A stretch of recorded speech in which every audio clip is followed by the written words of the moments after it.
Joseph, it's all about partnerships, right? No one has all the money to solve this. Fatih says it's just small amount, 4.4 billion per year.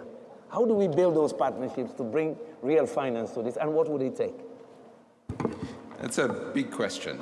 But first, let me start by thanking the organizers, COP28, for giving us this opportunity to talk about a crucial topic in the global south that doesn't quite get as much attention as it deserves, but it seems we're getting there now.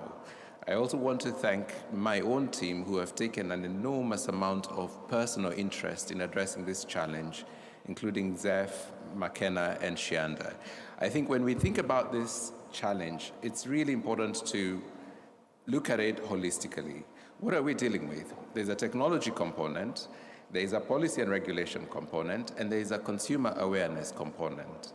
I think we're getting to a point where the technology is in place.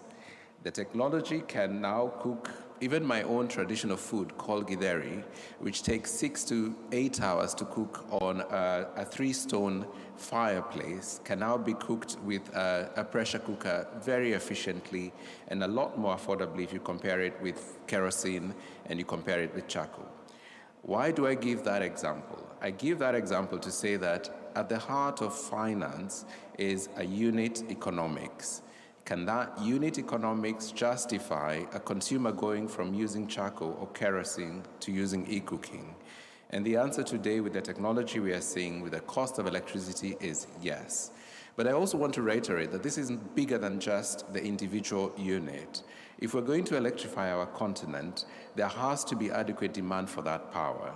In the West, you have heating, you have cooling in the winter, you have cooling in the summer and heating in the winter. That's huge baseload, which justifies economies of scale when you make investments in infrastructure. On our continent, our per unit consumption is very low, which means economics for electrification are very poor. But if we apply eCooking as an additional demand in the network, then we improve the demand for electricity. And as you can think about it, if you've already installed the pipes and you can pass more through those pipes, it means per unit costs become cheaper. So to answer your question in a roundabout way, what I'm trying to say is that to finance eCooking and clean cooking, we have to think about it beyond unit, beyond the individual consumer, to the macroeconomic benefits of that. And so I would conclude by saying that eCooking is also really useful in that consumers are already known. They're already connected to the grid or mini-grid. Their consumption is already known. Their billing pattern is already known. So we can also go to on-bill lending, which allows the financing of those consumers.